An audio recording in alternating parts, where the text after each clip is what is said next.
Welcome to the Simplicity of Wellness podcast. I'm Amy White, holistic nutritionist, life coach, and weight loss specialist. If you're tired of overcomplicating food, battling your body, and starting over every Monday, you're in the right place. Here we talk about what actually works, simple shifts in food, mindset, and habits that lead to lasting change. Let's dive in. Welcome back, Simplifiers. I'm really excited about today's episode. I had a conversation with a client not too long ago, and it really got me thinking about how we think about dieting. Those of us who have 30, 40, 50 years of dieting experience.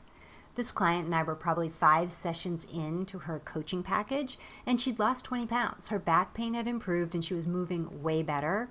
Things were working. And she said something that totally stopped me. She said, I've been working on my weight for over 50 years.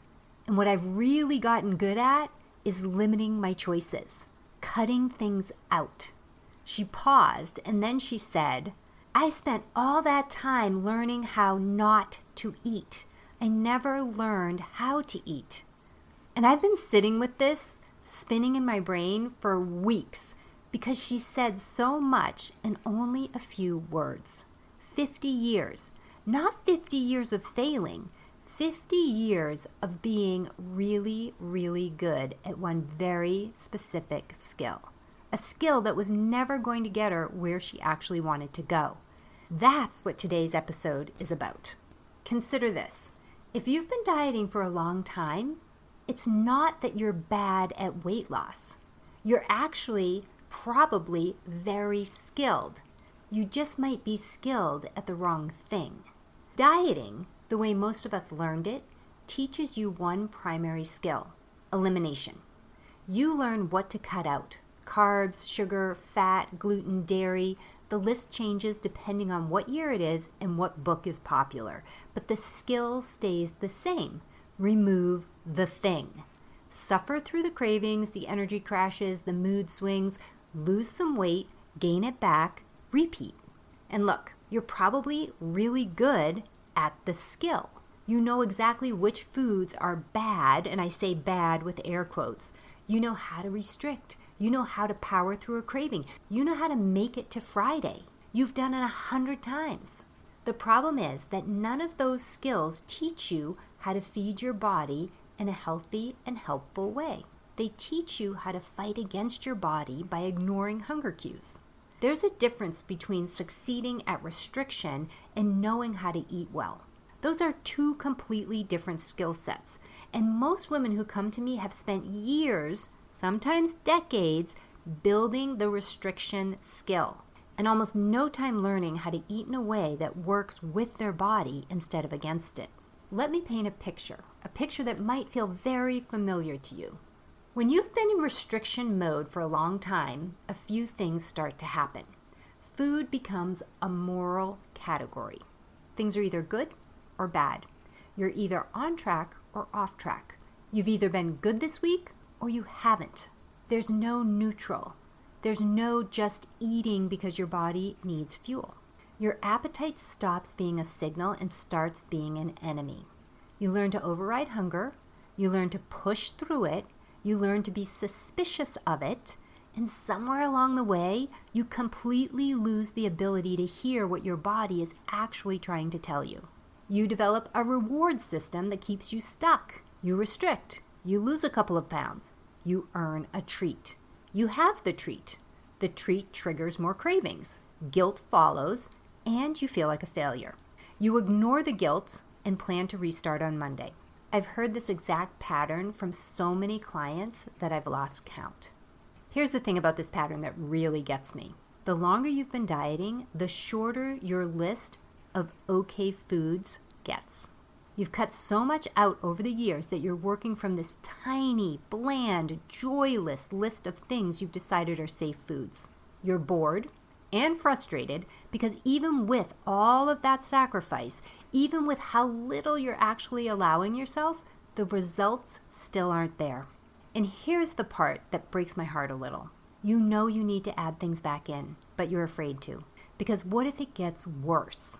What if reintroducing food is the thing that pushes you over the edge? So you stay stuck in this place where you're barely eating foods you actually enjoy and you're not getting the results you want, but at least you're not gaining crazy amounts of weight. And that becomes the goal. Not feeling good, just not getting worse. I had a client tell me she was afraid to eat strawberries. Strawberries, because somewhere along the way, fruit had made it onto her maybe not a good idea list.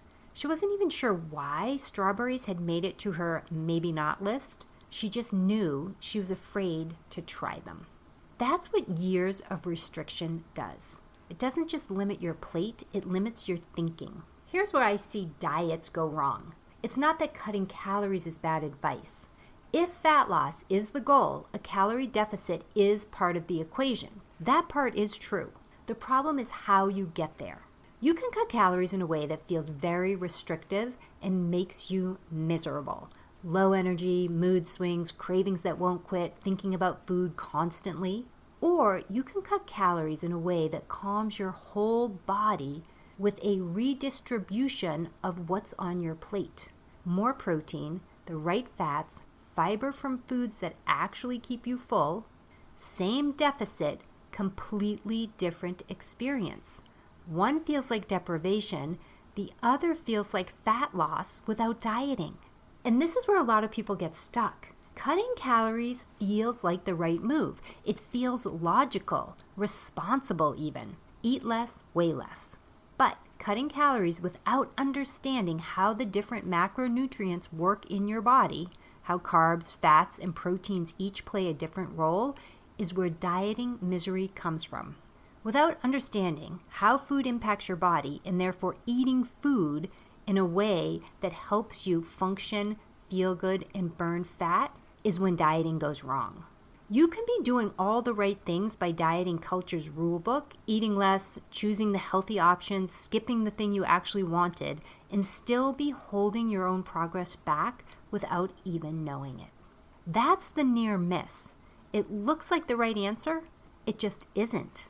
So what does the other skill set look like? The one that most of us never got. It starts with understanding that hunger is communication, not weakness. When you're hungry, your body's telling you something. When you're not hungry, that's information too. Learning to hear the difference between genuine hunger and emotional hunger, between a body that needs food and a body that needs something else entirely, that's a learnable skill. It includes understanding how different foods actually function in your body, not labeling foods good or bad. The question should always be, what does this macronutrient do for me? Protein quiets hunger for hours. When protein goes up, food noise goes down. Fat calms sugar cravings. Carbohydrates are energy and they have their place. When you understand how food actually works, you stop needing rules. You start making choices from a place of understanding. When you understand food, you can build metabolic rhythm. Your body likes patterns and rhythm. When you eat matters. The order in which you eat things matters. Not because there's a rigid system to follow, but because your body communicates better when it has some consistency to work from. This means letting go of the idea that you have to earn your food. This one runs deep. A lot of women I work with have tied food to performance for so long that eating something they enjoy feels like a transaction that has to be justified. That mindset is exhausting. It's still restriction, just dressed up differently. That client I mentioned at the beginning of this episode made a decision partway through our work together. She decided she wanted to stop focusing on weight loss as her goal and start focusing on living well and eating good, healthy food. I can't tell you how pleased I was to hear her say that out loud. She came to this decision or this realization because she said, "Why does slow matter?" It doesn't. That's what she realized. Slow is still moving in the right direction. And if slow means feeling really good while you're getting the results that you want, then what's wrong with going slow? And the answer is nothing.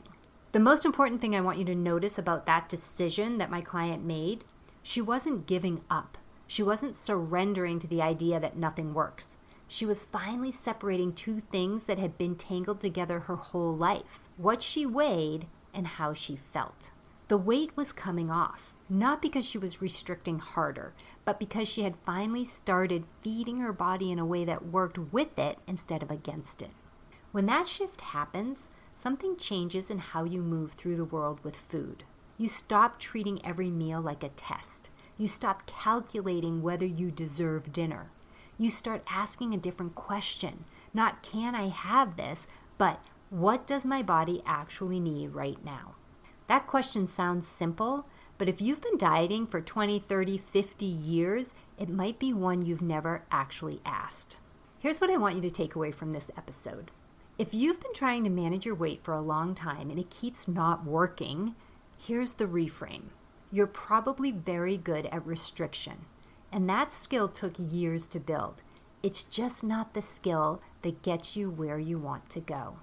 The skill you want is learning how to feed your body in a way that works with your hunger, with your hormones, and in your real life. Structure, not restriction. That's a learnable thing. And it doesn't require starting over. It just requires shifting what you're actually trying to get good at. If this episode landed for you, share it with someone who's been stuck in that cycle. And if you're ready to stop restarting and actually build the skill set that gets you where you want to go, book a free 60-minute coaching session. Because figuring this out alone is exactly why Mondays always feel like a restart. The link to schedule your 60-minute coaching session is in the show notes. I'll be back in the next episode.